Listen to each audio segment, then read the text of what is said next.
The Adventures of Sherlock Holmes, by Sir Arthur Conan Doyle. Adventure 8. The Adventure of the Speckled Band. On glancing over my notes of the 70-odd cases in which I have during the last 8 years studied the methods of my friend Sherlock Holmes, I find many tragic, some comic, a large number merely strange, but none commonplace. For, working as he did rather for the love of his art than for the acquirement of wealth, he refused to associate himself with any investigation which did not tend towards the unusual, and even the fantastic. Of all these varied cases, however, I cannot recall any which presented more singular features than that which was associated with the well-known Surrey family of the Roylotts of Stoke Moran. The events in question occurred in the early days of my association with Holmes, when we were sharing rooms as bachelors in Baker Street. It is possible that I might have placed them upon record before, but a promise of secrecy was made at the time, from which I have only been freed during the last month by the untimely death of the lady to whom the pledge was given. It is perhaps as well that the fact should now come to light, for I have reasons to know that there are widespread rumours as to the death of Dr. Grimesby Roylott, which tend to make the matter even more terrible than the truth. It was early in April in the year '83 that I woke one morning to find Sherlock Holmes standing, fully dressed, by the side of my bed. He was a late riser, as a rule, and as the clock on the mantelpiece showed me that it was only 7:15, I blinked up at him in some surprise, and perhaps just a little resentment, for I was myself regular in my habits. "Very sorry to knock you up, Watson," said he, "but it's the common lot this morning. Mrs. Hudson has been knocked up, she retorted upon me, and I on you." "What is it then? A fire?" "No, a client. It seems that a young lady has arrived in a considerable state of excitement, who insists upon seeing me. She is waiting now in the sitting-room.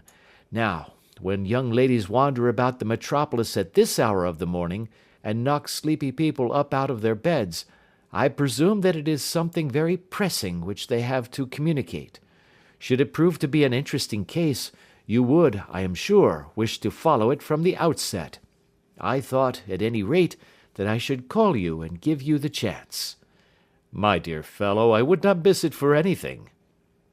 I had no keener pleasure than in following Holmes in his professional investigations, and in admiring the rapid deductions, as swift as intuitions, and yet always founded on a logical basis with which he unravelled the problems which were submitted to him.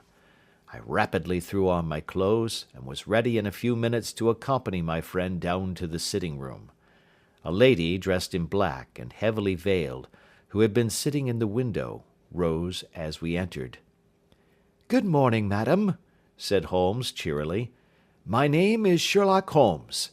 This is my intimate friend and associate, Dr. Watson, before whom you can speak as freely as before myself. Ha! I am glad to see that Mrs. Hudson has had the good sense to light the fire. Pray draw up to it, and I shall order you a cup of hot coffee, for I observe that you are shivering." "It is not cold which makes me shiver," said the woman in a low voice, changing her seat as requested. "What then?" "It is fear, Mr. Holmes. It is terror." She raised her veil as she spoke, and we could see that she was indeed in a pitiable state of agitation, her face all drawn and grey, with restless, frightened eyes, like those of some hunted animal. Her features and figure were those of a woman of 30, but her hair was shot with premature grey, and her expression was weary and haggard. Sherlock Holmes ran her over with one of his quick, all-comprehensive glances. "You must not fear," said he, soothingly, bending forward and patting her forearm. "We shall soon set matters right, I have no doubt. You have come in by train this morning, I see." "You know me, then?" "No, but I observed the second half of a return ticket in the palm of your left glove. You must have started early, and yet you had a good drive in a dog-cart, along heavy roads, before you reached the station." The lady gave a violent start and stared in bewilderment at my companion. "There is no mystery, my dear madam," said he, smiling. "The left arm of your jacket is spattered with mud in no less than 7 places. The marks are perfectly fresh. There is no vehicle save a dog-cart which throws up mud in that way, and then only when you sit on the left-hand side of the driver." "Whatever your reasons may be, you are perfectly correct," said she. "I started from home before 6, reached Leatherwood at 20 past, and came in by the first train to Waterloo. Sir, I can stand this strain no longer. I shall go mad if it continues. I have no one to turn to, none, save only one, who cares for me, and he, poor fellow, can be of little aid. I have heard of you, Mr. Holmes. I have heard of you from Mrs. Farintosh, whom you helped in the hour of her sore need. It was from her that I had your address. Oh, sir, do you not think that you could help me, too, and at least throw a little light through the dense darkness which surrounds me? At present, it is out of my power to reward you for your services, but in a month or 6 weeks I shall be married, with the control of my own income, and then at least you shall not find me ungrateful." Holmes turned to his desk, and, unlocking it, drew out a small case-book, which he consulted. "Farintosh," said he. "Ah, yes, I recall the case. It was concerned with an opal tiara. I think it was before your time, Watson. I can only say, madam, that I shall be happy to devote the same care to your case as I did to that of your friend. As to reward, my profession is its own reward, but you are at liberty to defray whatever expenses I may be put to at the time which suits you best. And now I beg that you will lay before us everything that may help us in forming an opinion upon the matter." "Alas," replied our visitor, "the very horror of my situation lies in the fact that my fears are so vague, and my suspicions depend so entirely upon small points, which might seem trivial to another, that even he to whom of all others I have a right to look for help and advice looks upon all that I tell him about it as the fancies of a nervous woman. He does not say so, but I can read it from his soothing answers and averted eyes. But I have heard, Mr. Holmes, that you can see deeply into the manifold wickedness of the human heart. You may advise me how to walk amid the dangers which encompass me." "I am all attention, madam." "My name is Helen Stoner, and I am living with my stepfather, who is the last survivor of one of the oldest Saxon families in England, the Roylotts of Stoke Moran, on the western border of Surrey." Holmes nodded his head. "The name is familiar to me," said he. "The family was at one time among the richest in England, and the estates extended over the borders into Berkshire in the north and Hampshire in the west. In the last century, however, 4 successive heirs were of a dissolute and wasteful disposition, and the family ruin was eventually completed by a gambler in the days of the Regency. Nothing was left save a few acres of ground, and the 200-year-old house, which is itself crushed under a heavy mortgage. The last squire dragged out his existence there, living the horrible life of an aristocratic pauper, but his only son, my stepfather, seeing that he must adapt himself to the new conditions, obtained an advance from a relative which enabled him to take a medical degree and went out to Calcutta, where, by his professional skill and his force of character, he established a large practice.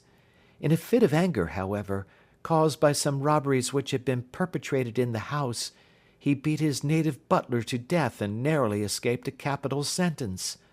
As it was, he suffered a long term of imprisonment, and afterwards returned to England a morose and disappointed man.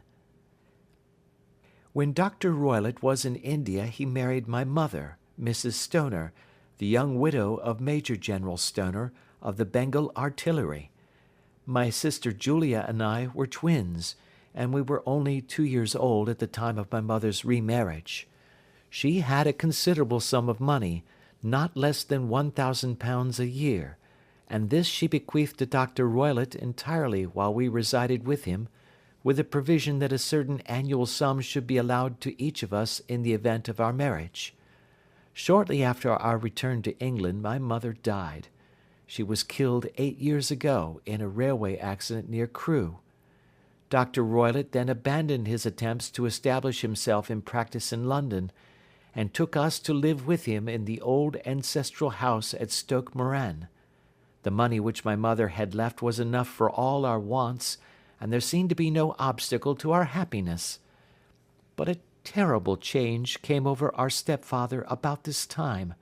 Instead of making friends and exchanging visits with our neighbours, who had at first been overjoyed to see a Roylott of Stoke Moran back in the old family seat, he shut himself up in his house, and seldom came out save to indulge in ferocious quarrels with whoever might cross his path. Violence of temper approaching to mania has been hereditary in the men of the family, and in my stepfather's case it had, I believe, been intensified by his long residence in the tropics.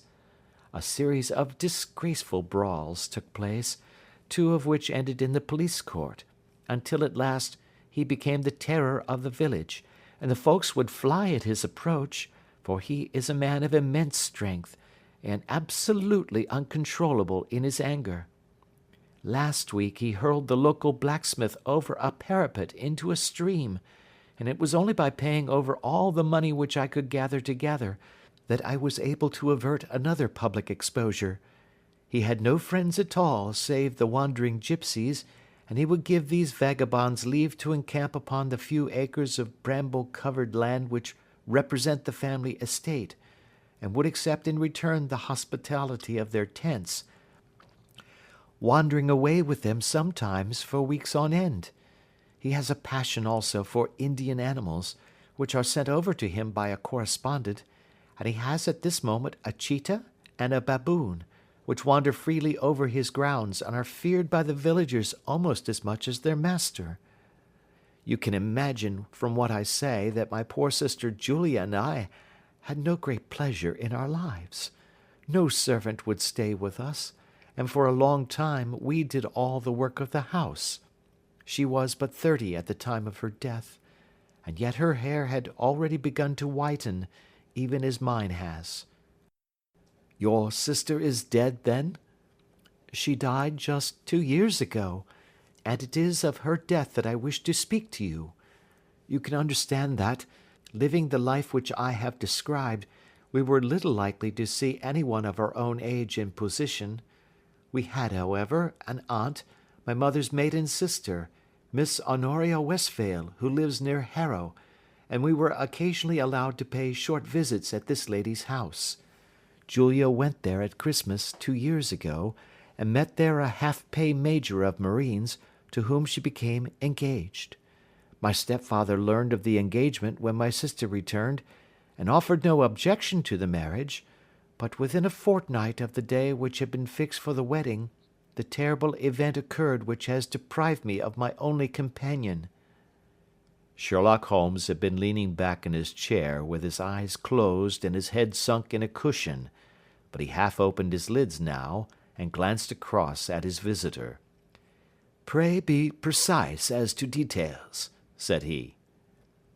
"It is easy for me to be so, for every event of that dreadful time is seared into my memory. The manor house is, as I have already said, very old, and only one wing is now inhabited. The bedrooms in this wing are on the ground floor, the sitting rooms being in the central block of the buildings. Of these bedrooms, the first is Dr. Roylott's, the second my sister's, and the third my own. There is no communication between them, but they all open out into the same corridor. Do I make myself plain?" "Perfectly so." "The windows of the 3 rooms opened out upon the lawn. That fatal night, Dr. Roylott had gone to his room early, though we knew that he had not retired to rest, for my sister was troubled by the smell of the strong Indian cigars which it was his custom to smoke. She left her room, therefore, and came into mine, where she sat for some time, chatting about her approaching wedding. At 11 o'clock she rose to leave me, but she paused at the door and looked back. "Tell me, Helen," said she, "have you ever heard anyone whistle in the dead of the night?" "Never," said I. "I suppose that you could not possibly whistle yourself in your sleep?" "Certainly not. But why?" "Because during the last few nights I have always, about 3 in the morning, heard a low, clear whistle. I am a light sleeper, and it has awakened me. I cannot tell where it came from, perhaps from the next room, perhaps from the lawn. I thought that I would just ask you whether you had heard it." "No, I have not. It must be those wretched gipsies in the plantation."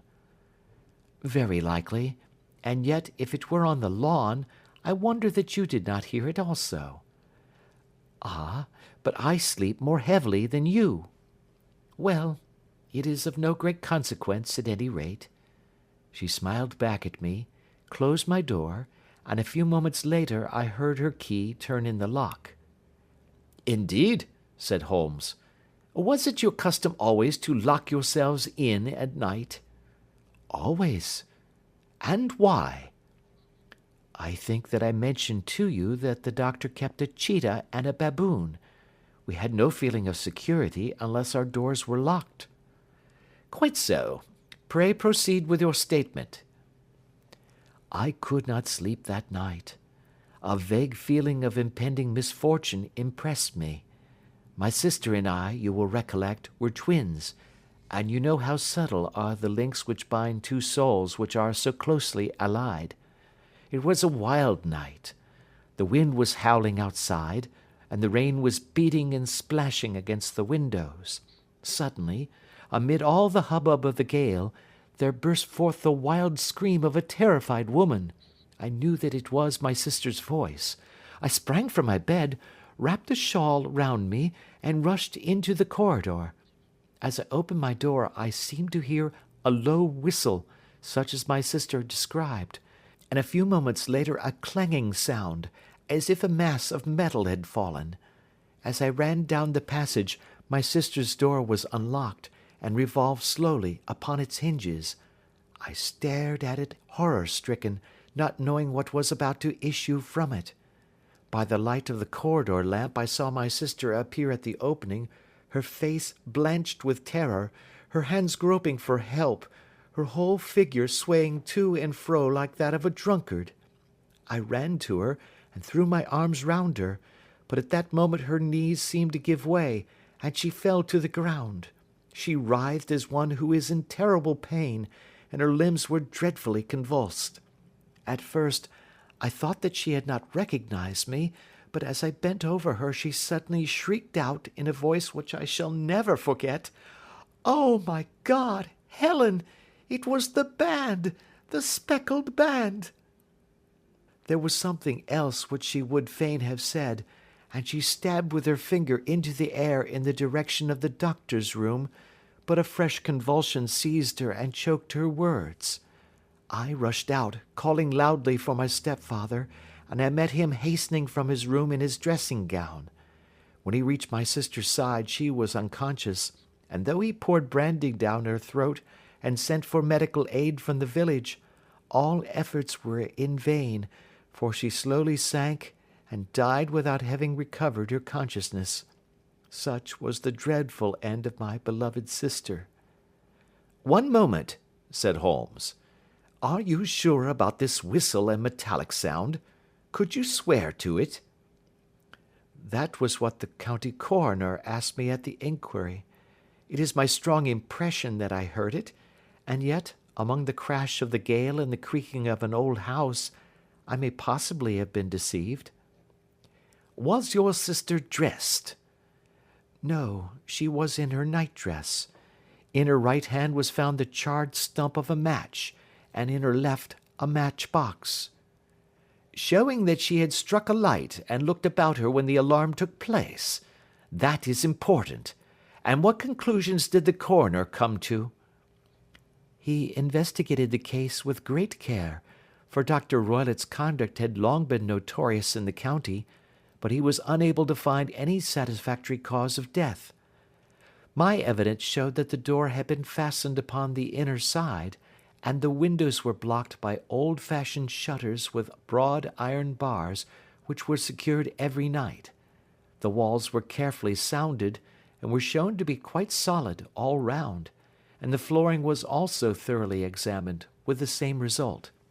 The chimney is wide, but is barred up by 4 large staples.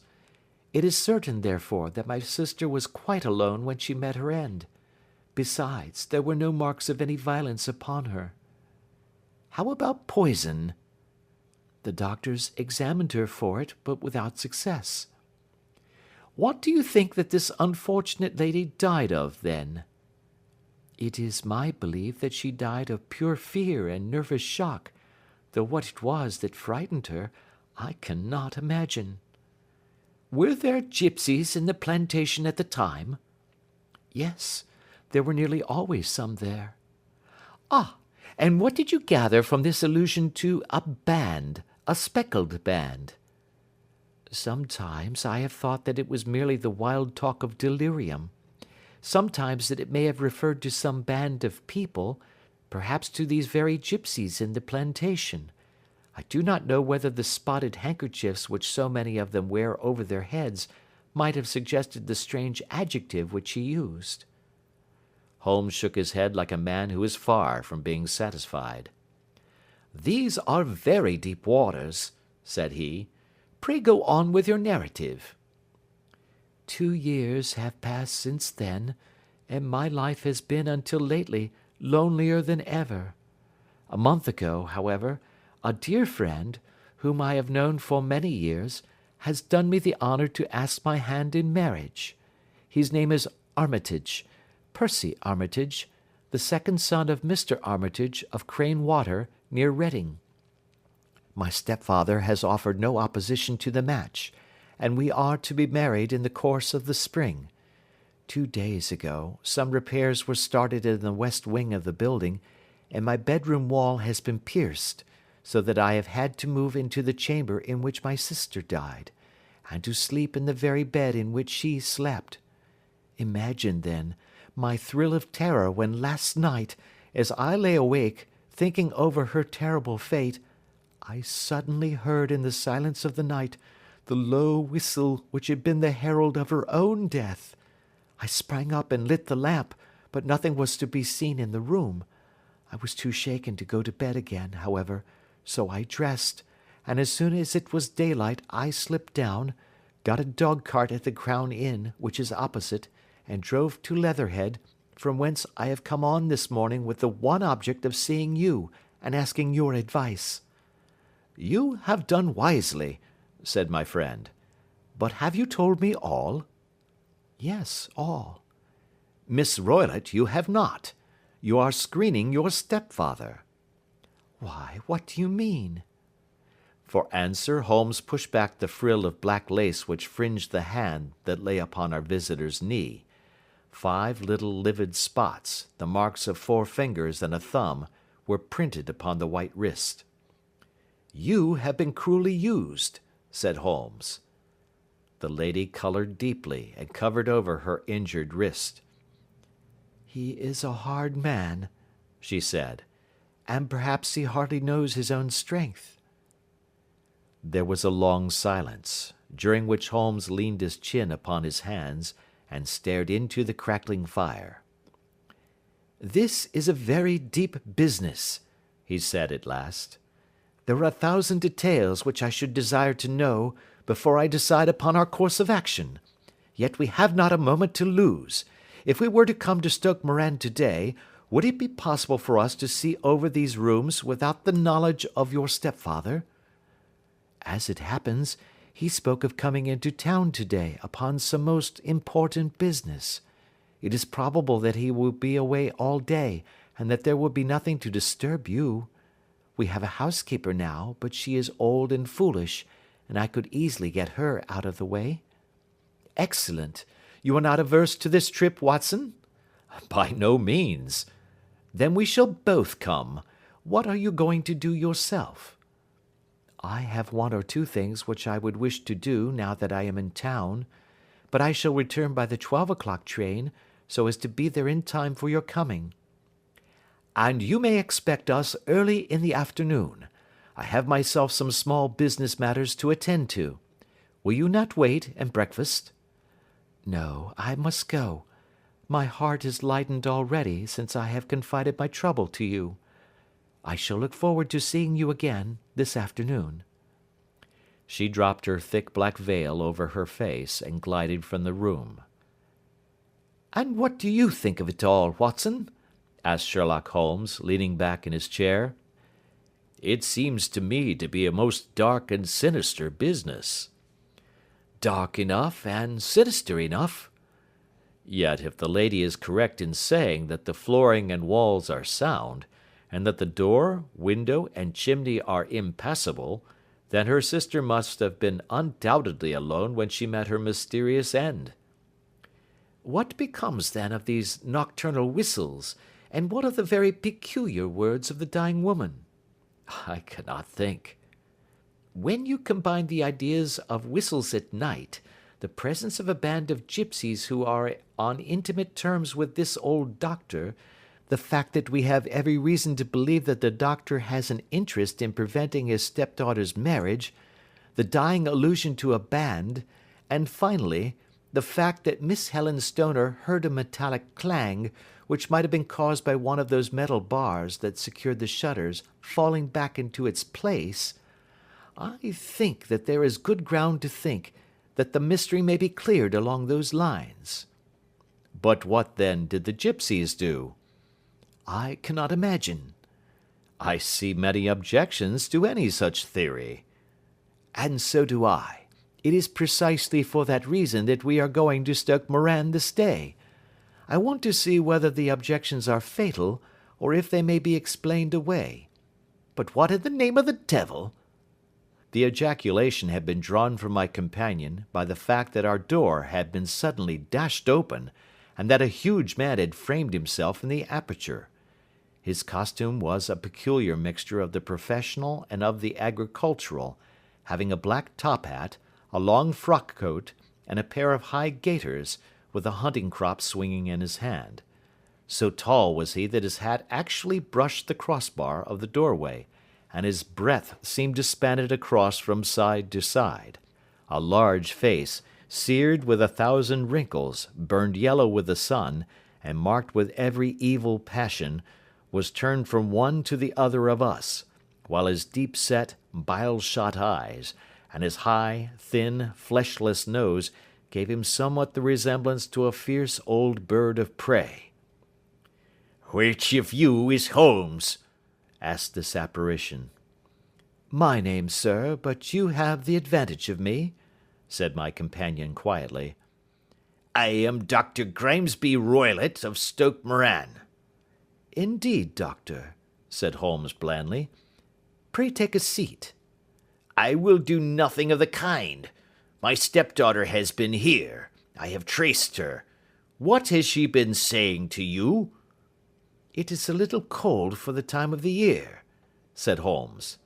What has she been saying to you? Cried the old man furiously. But I have heard that the crocuses promise well, continued my companion imperturbably. Ha! You put me off, do you? Said our new visitor, taking a step forward and shaking his hunting crop. I know you, you scoundrel. I have heard of you before. You are Holmes the meddler. My friend smiled. Holmes the busybody. His smile broadened. Holmes the Scotland Yard jack-in-office. Holmes chuckled heartily. Your conversation is most entertaining, said he. When you go out, close the door, for there is a decided draught. I will go when I have said my say. Don't you dare to meddle with my affairs. I know that Miss Stoner has been here. I traced her. I am a dangerous man to fall foul of. See here. He stepped swiftly forward, seized the poker, and bent it into a curve with his huge brown hands. See that you keep yourself out of my grip, he snarled, and hurling the twisted poker into the fireplace, he strode out of the room. He seems a very amiable person," said Holmes, laughing. "Ha, ha! I am not quite so bulky, but if he had remained I might have shown him that my grip was not much more feeble than his own." As he spoke he picked up the steel poker and, with a sudden effort, straightened it out again. "Fancy his having the insolence to confound me with the official detective force! This incident gives zest to our investigation, however, and I only trust that our little friend will not suffer from her imprudence in allowing this brute to trace her. And now, Watson, we shall order breakfast, and afterwards I shall walk down to Doctors' Commons, where I hope to get some data which may help us in this matter." It was nearly 1 o'clock when Sherlock Holmes returned from his excursion. He held in his hand a sheet of blue paper, scrawled over with notes and figures. "I have seen the will of the deceased wife," said he.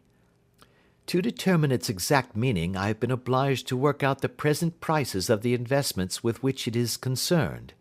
The total income, which at the time of the wife's death was little short of £1,100, is now, through the fall in agricultural prices, not more than £750.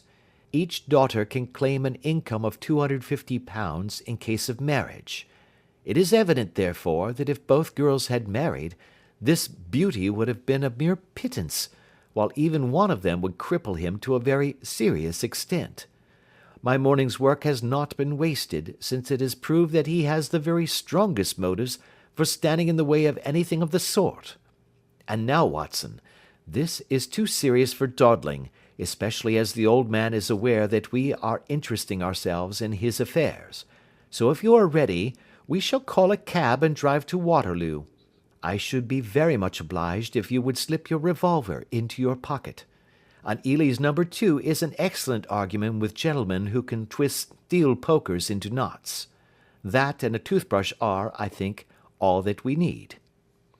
At Waterloo we were fortunate in catching a train for Leatherhead, where we hired a trap at the station inn and drove for 4 or 5 miles through the lovely Surrey lanes. It was a perfect day, with a bright sun and a few fleecy clouds in the heavens. The trees and wayside hedges were just throwing out their first green shoots, and the air was full of the pleasant smell of the moist earth. To me, at least, there was a strange contrast between the sweet promise of the spring and this sinister quest upon which we were engaged. My companion sat in the front of the trap, his arms folded, his hat pulled down over his eyes, and his chin sunk upon his breast, buried in the deepest thought. Suddenly, however, he started, tapped me on the shoulder, and pointed over the meadows. "Look there," said he. A heavily timbered park stretched up in a gentle slope, thickening into a grove at the highest point. From amid the branches there jutted out the grey gables and high roof-tree of a very old mansion. "Stoke Moran?" said he. "Yes, sir, that be the house of Dr. Grimesby Roylott," remarked the driver. "There is some building going on there," said Holmes. "That is where we are going." "There's the village," said the driver, pointing to a cluster of roofs some distance to the left. "But if you want to get to the house, you'll find it shorter to get over this stile and so by the footpath over the fields. There it is, where the lady is walking." "And the lady, I fancy, is Miss Stoner," observed Holmes, shading his eyes. "Yes, I think we had better do as you suggest." We got off, paid our fare, and the trap rattled back on its way to Leatherhead. "I thought it as well," said Holmes as we climbed the stile, "that this fellow should think we had come here as architects, or on some definite business. It may stop his gossip. Good afternoon, Miss Stoner. You see that we have been as good as our word." Our client of the morning had hurried forward to meet us with a face which spoke her joy. "I have been waiting so eagerly for you," she cried, shaking hands with us warmly. "All has turned out splendidly. Dr. Roylott has gone to town, and it is unlikely that he will be back before evening." "We have had the pleasure of making the doctor's acquaintance," said Holmes, and in a few words he sketched out what had occurred. Miss Stoner turned white to the lips as she listened. "Good heavens!" she cried. "He has followed me, then?" "So it appears." "He is so cunning that I never know when I am safe from him. What will he say when he returns?" "He must guard himself, for he may find that there is someone more cunning than himself upon his track. You must lock yourself up from him tonight. If he is violent, we shall take you away to your aunt's at Harrow. Now, we must make the best use of our time, so kindly take us at once to the rooms which we are to examine." The building was of grey, lichen-blotched stone, with a high central portion and two curving wings, like the claws of a crab, thrown out on each side. In one of these wings the windows were broken and blocked with wooden boards, while the roof was partly caved in, a picture of ruin. The central portion was in little better repair, but the right-hand block was comparatively modern, and the blinds in the windows, with the blue smoke curling up from the chimneys, showed that this was where the family resided. Some scaffolding had been erected against the end wall, and the stonework had been broken into, but there were no signs of any workmen at the moment of our visit. Holmes walked slowly up and down the ill-trimmed lawn, and examined with deep attention the outsides of the windows. "This, I take it, belongs to the room in which you used to sleep, the centre one to your sister's, and the one next to the main building to Dr. Roylott's chamber?" "Exactly so, but I am now sleeping in the middle one." "Pending the alterations, as I understand. By the way, there does not seem to be any very pressing need for repairs at that end wall." "There were none. I believe that it was an excuse to move me from my room." "Ah, that is suggestive. Now, on the other side of this narrow wing runs the corridor from which these three rooms open. There are windows in it, of course." "Yes, but very small ones, too narrow for anyone to pass through." "As you both locked your doors at night, your rooms were unapproachable from that side. Now, would you have the kindness to go into your room and bar your shutters?" Miss Stoner did so, and Holmes, after a careful examination through the open window, endeavoured in every way to force the shutter open, but without success. There was no slit through which a knife could be passed to raise the bar. Then with his lens he tested the hinges, but they were of solid iron, built firmly into the massive masonry. Said he, scratching his chin in some perplexity. "My theory certainly presents some difficulties. No one could pass these shutters if they were bolted. Well, we shall see if the inside throws any light upon the matter." A small side door led into the whitewashed corridor from which the three bedrooms opened. Holmes refused to examine the third chamber, so he passed at once to the second, that in which Miss Stoner was now sleeping, and in which her sister had met with her fate. It was a homely little room, with a low ceiling and a gaping fireplace, after the fashion of old country houses. A brown chest of drawers stood in one corner, a narrow white counterpaned bed in another, and a dressing-table on the left-hand side of the window. These articles, with two small wicker-work chairs, made up all the furniture in the room save for a square of Wilton carpet in the centre. The boards round and the panelling of the walls were of brown, worm-eaten oak, so old and discoloured that it may have dated from the original building of the house. Holmes drew one of the chairs into a corner and sat silent, while his eyes travelled round and up and down, taking in every detail of the apartment. "Where does that bell communicate with?" he asked at last, pointing to a thick bell-rope which hung down beside the bed, the tassel actually lying upon the pillow. "It goes to the housekeeper's room." "It looks newer than the other things?" "Yes, it was only put there a couple of years ago." "Your sister asked for it, I suppose?" "No, I never heard of her using it. We used always to get what we wanted for ourselves." "Indeed? It seemed unnecessary to put so nice a bell-pull there.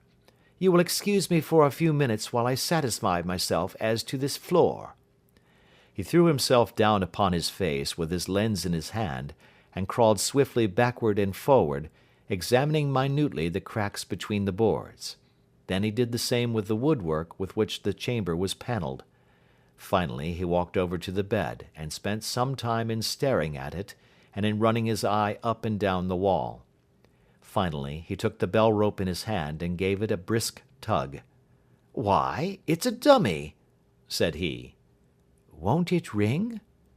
"No, it is not even attached to a wire. This is very interesting. You can see now that it is fastened to a hook, just above where the little opening for the ventilator is." "How very absurd! I never noticed that before." "Very strange," muttered Holmes, pulling at the rope. "There are one or two very singular points about this room. For example, what a fool a builder must be to open a ventilator into another room, when with the same trouble he might have communicated with the outside air." "That is also quite modern," said the lady.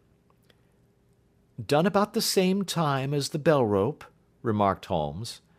"Yes, there were several little changes carried out about that time." "They seem to have been of a most interesting character, dummy bell ropes and ventilators which do not ventilate. With your permission, Miss Stoner, we shall now carry our researches into the inner apartment." Dr. Grimesby Roylott's chamber was larger than that of his stepdaughter, but was as plainly furnished. A camp bed, a small wooden shelf full of books, mostly of a technical character, an armchair beside the bed, a plain wooden chair against the wall, a round table, and a large iron safe were the principal things which met the eye. Holmes walked slowly round and examined each and all of them with the keenest interest. "What's in here?" he asked, tapping the safe. "My stepfather's business papers." "Oh, you have seen inside, then?" "Only once, some years ago. I remember that it was full of papers." "There isn't a cat in it, for example?" "No. What a strange idea." "Well, look at this." He took up a small saucer of milk which stood on the top of it. "No, we don't keep a cat, but there is a cheetah and a baboon." "Ah, yes, of course. Well, a cheetah is just a big cat, and yet a saucer of milk does not go very far in satisfying its wants, I dare say. There is one point which I should wish to determine." He squatted down in front of the wooden chair and examined the seat of it with the greatest attention. "Thank you, that is quite settled," said he, rising and putting his lens in his pocket. "Hullo! Here is something interesting." The object which had caught his eye was a small dog lash hung on one corner of the bed. The lash, however, was curled upon itself and tied so as to make a loop of whipcord. "What do you make of that, Watson?" "It's a common enough lash, but I don't know why it should be tied." "That is not quite so common, is it? Ah me! It's a wicked world, and when a clever man turns his brains to crime it is the worst of all. I think that I have seen enough now, Miss Stoner, and with your permission we shall walk out upon the lawn." I had never seen my friend's face so grim, or his brows so dark as it was when we turned from the scene of this investigation. We had walked several times up and down the lawn, neither Miss Stoner nor myself liking to break in upon his thoughts before he roused himself from his reverie. "It is very essential, Miss Stoner," said he, "that you should absolutely follow my advice in every respect." "I shall most certainly do so." "The matter is too serious for any hesitation. Your life may depend upon your compliance." "I assure you that I am in your hands." "In the first place, both my friend and I must spend the night in your room." Both Miss Stoner and I gazed at him in astonishment. "Yes, it must be so. Let me explain. I believe that that is the village inn over there?" "Yes, that is the Crown." "Very good. Your windows would be visible from there?" "Certainly." You must confine yourself to your room on pretence of a headache when your stepfather comes back. Then when you hear him retire for the night, you must open the shutters of your window, undo the hasp, put your lamp there as a signal to us, and then withdraw quietly with everything which you are likely to want into the room which you used to occupy. I have no doubt that, in spite of the repairs, you could manage there for one night. Oh, yes, easily. The rest you will leave in our hands. But what will you do? We shall spend the night in your room, and we shall investigate the cause of this noise which has disturbed you. I believe, Mr. Holmes, that you have already made up your mind, said Miss Stoner, laying her hand upon my companion's sleeve. Perhaps I have. Then, for pity's sake, tell me what was the cause of my sister's death. I should prefer to have clearer proofs before I speak. You can at least tell me whether my own thought is correct, and if she died from some sudden fright. No, I do not think so. I think that there was probably some more tangible cause. And now, Miss Stoner, we must leave you, for if Dr. Roylott returned and saw us, our journey would be in vain. Good-bye, and be brave, for if you will do what I have told you, you may rest assured that we shall soon drive away the dangers that threaten you. Sherlock Holmes and I had no difficulty in engaging a bedroom and sitting-room at the Crown Inn. They were on the upper floor, and from our window we could command a view of the avenue gate and of the inhabited wing of Stoke Moran manor house. At dusk we saw Dr. Grimesby Roylott drive past, his huge form looming up beside the little figure of the lad who drove him. The boy had some slight difficulty in undoing the heavy iron gates, and we heard the hoarse roar of the doctor's voice, and saw the fury with which he shook his clenched fists at him. The trap drove on, and a few minutes later we saw a sudden light spring up among the trees as the lamp was lit in one of the sitting-rooms. "Do you know, Watson," said Holmes, as we sat together in the gathering darkness, "I have really some scruples as to taking you tonight. There is a distinct element of danger." "Can I be of assistance?" "Your presence might be invaluable." "Then I shall certainly come." "It is very kind of you." "You speak of danger. You have evidently seen more in these rooms than was visible to me." "No, but I fancy that I may have deduced a little more. I imagine that you saw all that I did." "I saw nothing remarkable save the bell rope, and what purpose that could answer I confess is more than I can imagine." "You saw the ventilator too?" "Yes, but I do not think that it is such a very unusual thing to have a small opening between two rooms. It was so small that a rat could hardly pass through." "I knew that we should find a ventilator before ever we came to Stoke Moran." "My dear Holmes!" "Oh, yes, I did. You remember in her statement she said that her sister could smell Dr. Roylott's cigar. Now, of course that suggested at once that there must be a communication between the two rooms. It could only be a small one, or it would have been remarked upon at the coroner's inquiry. I deduced a ventilator." "But what harm can there be in that?"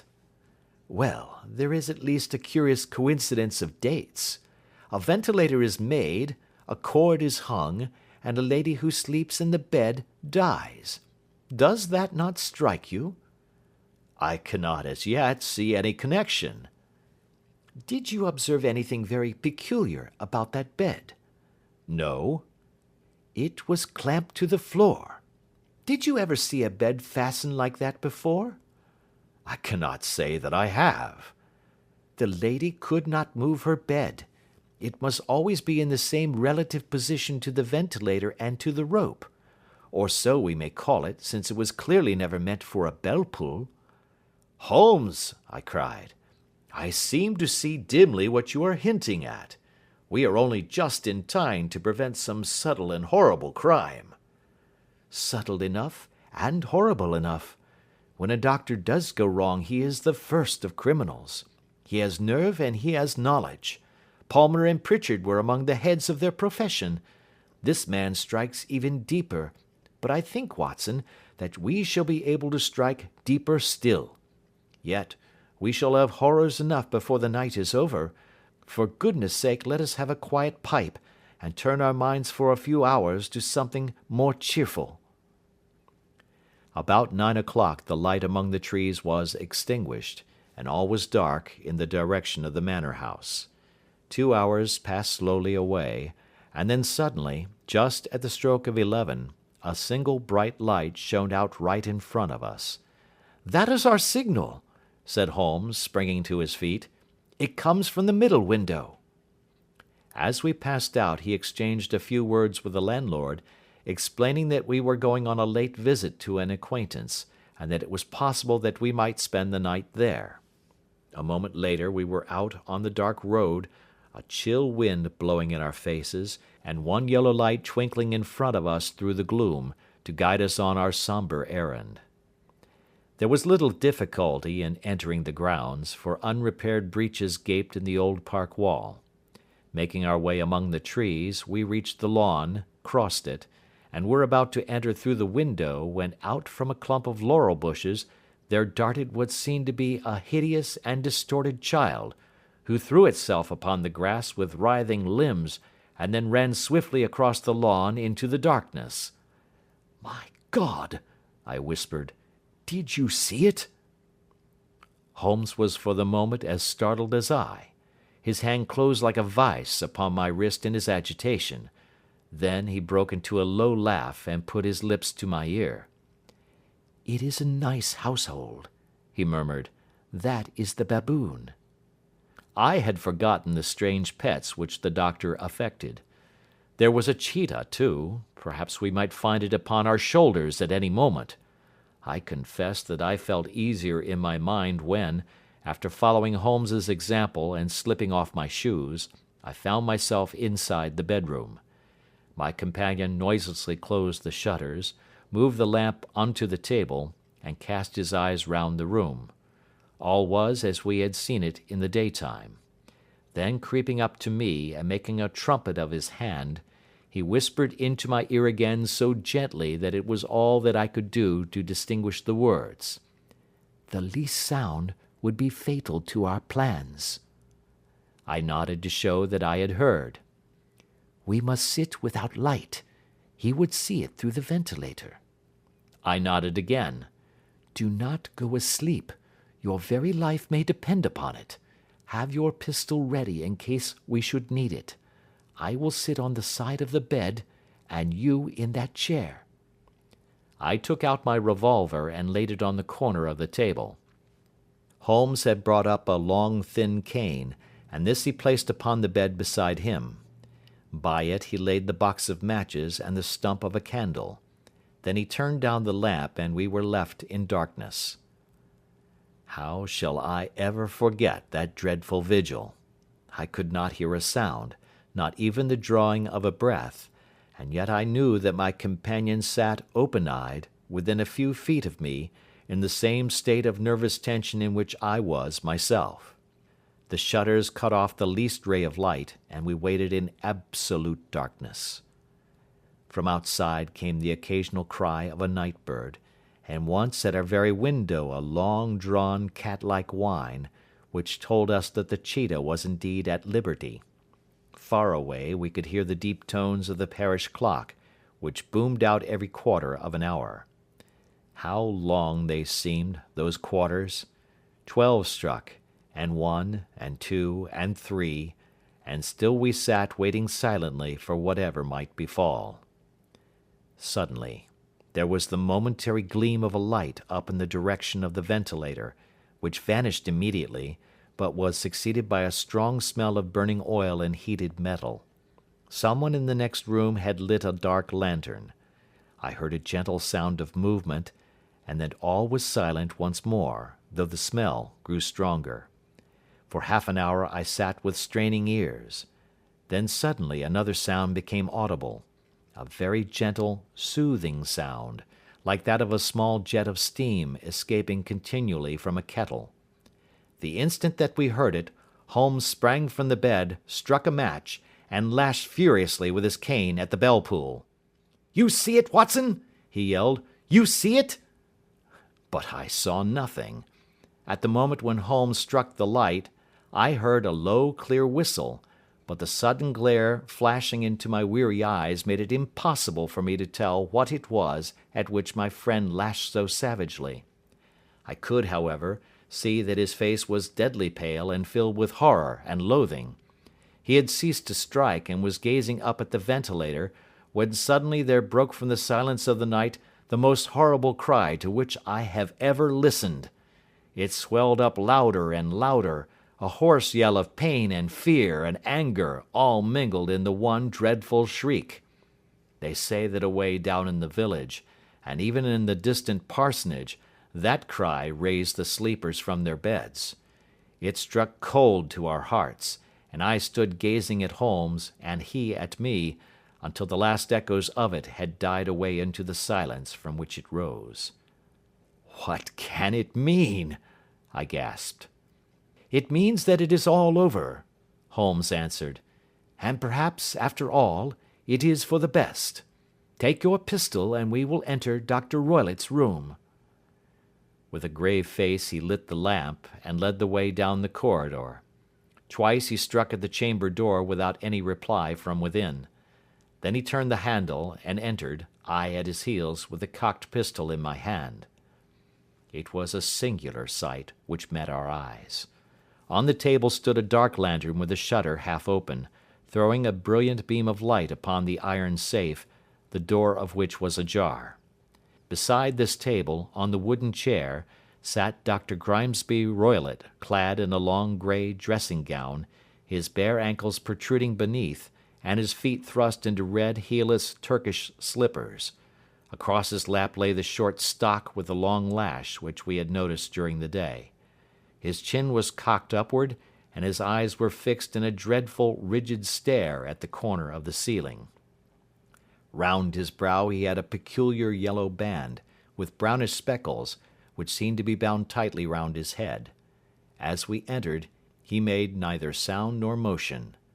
"The band, the Speckled Band," whispered Holmes. I took a step forward. In an instant his strange headgear began to move, and there reared itself from among his hair the squat, diamond-shaped head and puffed neck of a loathsome serpent. "It is a swamp adder!" cried Holmes, "the deadliest snake in India. He has died within 10 seconds of being bitten. Violence does in truth recoil upon the violent, and the schemer falls into the pit which he digs for another. Let us thrust this creature back into its den, and we can then remove Miss Stoner to some place of shelter, and let the county police know what has happened." As he spoke, he drew the dog-whip swiftly from the dead man's lap, and throwing the noose round the reptile's neck, he drew it from its horrid perch, and carrying it at arm's length, threw it into the iron safe, which he closed upon it. Such are the true facts of the death of Dr. Grimesby Roylott of Stoke Moran. It is not necessary that I should prolong a narrative which has already run to too great a length by telling how we broke the sad news to the terrified girl, how we conveyed her by the morning train to the care of her good aunt at Harrow, of how the slow process of official inquiry came to the conclusion that the doctor met his fate while indiscreetly playing with a dangerous pet. The little which I had yet to learn of the case was told me by Sherlock Holmes as we travelled back next day. "I had," said he, "come to an entirely erroneous conclusion which shows, my dear Watson, how dangerous it always is to reason from insufficient data. The presence of the gipsies, and the use of the word band, which was used by the poor girl, no doubt, to explain the appearance which she had caught a hurried glimpse of by the light of her match, were sufficient to put me upon an entirely wrong scent. I can only claim the merit that I instantly reconsidered my position when, however, it became clear to me that whatever danger threatened an occupant of the room could not come either from the window or the door. My attention was speedily drawn, as I have already remarked to you, to this ventilator, and to the bell rope which hung down to the bed. The discovery that this was a dummy, and that the bed was clamped to the floor, instantly gave rise to the suspicion that the rope was there as a bridge for something passing through the hole and coming to the bed. The idea of a snake instantly occurred to me, and when I coupled it with my knowledge that the doctor was furnished with a supply of creatures from India, I felt that I was probably on the right track. The idea of using a form of poison which could not possibly be discovered by any chemical test was just such a one as would occur to a clever and ruthless man who had had an Eastern training. The rapidity with which such a poison would take effect would also, from his point of view, be an advantage. It would be a sharp-eyed coroner, indeed, who could distinguish the two little dark punctures which would show where the poisoned fangs had done their work. Then I thought of the whistle. Of course, he must recall the snake before the morning light revealed it to the victim. He had trained it, probably by the use of the milk which we saw, to return to him when summoned. He would put it through this ventilator at the hour that he thought best, with the certainty that it would crawl down the rope and land on the bed. It might or might not bite the occupant. Perhaps she might escape every night for a week, but sooner or later she must fall a victim. I had come to these conclusions before ever I had entered his room. An inspection of his chair showed me that he had been in the habit of standing on it, which of course would be necessary in order that he should reach the ventilator. The sight of the safe, the saucer of milk, and the loop of whipcord were enough to finally dispel any doubts which may have remained. The metallic clang heard by Miss Stoner was obviously caused by her stepfather hastily closing the door of his safe upon its terrible occupant. Having once made up my mind, you know the steps which I took in order to put the matter to the proof. I heard the creature hiss, as I have no doubt that you did also, and I instantly lit the light and attacked it. With the result of driving it through the ventilator. And also with the result of causing it to turn upon its master at the other side. Some of the blows of my cane came home and roused its snakish temper, so that it flew upon the first person it saw. In this way I am no doubt indirectly responsible for Dr. Grimesby Roylott's death, and I cannot say that it is likely to weigh very heavily upon my conscience. End of Adventure 8.